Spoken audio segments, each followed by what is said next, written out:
বৈষম্য বিরোধী ছাত্র আন্দোলনের পর পরবর্তী পরিস্থিতিতে রাজনৈতিক দলগুলো আগামী সংসদ নির্বাচনের দিকে এগুচ্ছে।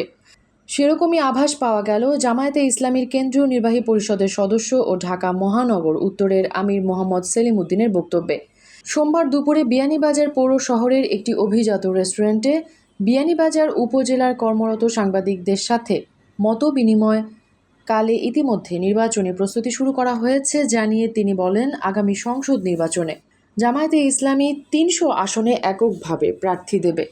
হ্যাঁ, আমরা প্রস্তুতি নিচ্ছি ৩০০ আসনে, কিন্তু যদি আমাদের ইসলামী ভাইদের বা অন্য কোনো ভাইদেরকে আমাদের এই ইলেকশনের সময় কোনো সেরকম কোনো সহযোগিতা করা লাগে সেটাও আমরা বিবেচনা করব। আপাতত প্রস্তুতি ৩০০ আসনে। জামায়াত নেতা সেলিম উদ্দিন বলেন, সাধারণ মানুষের সমর্থন পেলে সিলেট ৬ আসনে বৈষম্যহীনভাবে উন্নয়ন করা হবে। রাস্তাঘাট সহ থমকে যাওয়া উন্নয়ন কাজগুলো সম্পূর্ণ করতে পরিকল্পনা নেওয়া হবে।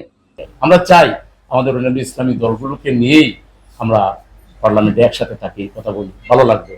যদি সেরকম কোনো পরিবেশ বাংলাদেশে তৈরি হয় আমরা এটাকে ওয়েলকাম জানাবো। এগুলো যা হয়েছে আমরা সবই, আপনারাও সাক্ষী, আমরাও সাক্ষী। পাস্ট ইজ পাস্ট চলে গেছে। এখন আমরা চাই প্রকৃত খুনি অপরাধী যারা তারা শাস্তির মুখোমুখি হোক। কোনো নিরপরাধ মানুষের বিরুদ্ধে যেন মামলা না হয়, কোনো নিরপরাধ মানুষকে যেন আমাদের আমির। সুতরাং আমাদের পাস হিস্ট্রি যদি দেখেন, প্রেজেন্ট হিস্ট্রি যদি দেখেন, আমরা কোনো উচ্ছৃঙ্খল মানুষ না। আমরা রাজনীতির যে প্রকৃত শিক্ষা, মানবতার শিক্ষা, মানুষকে ভালোবাসার শিক্ষা, মানুষের সাথে মিলেমিশে চলার শিক্ষা, মানুষের অধিকার দেওয়ার শিক্ষা, আমরা সেটাই করে যাচ্ছি। আমরা যা বলছি এটাই কাজে করার চেষ্টা করছি।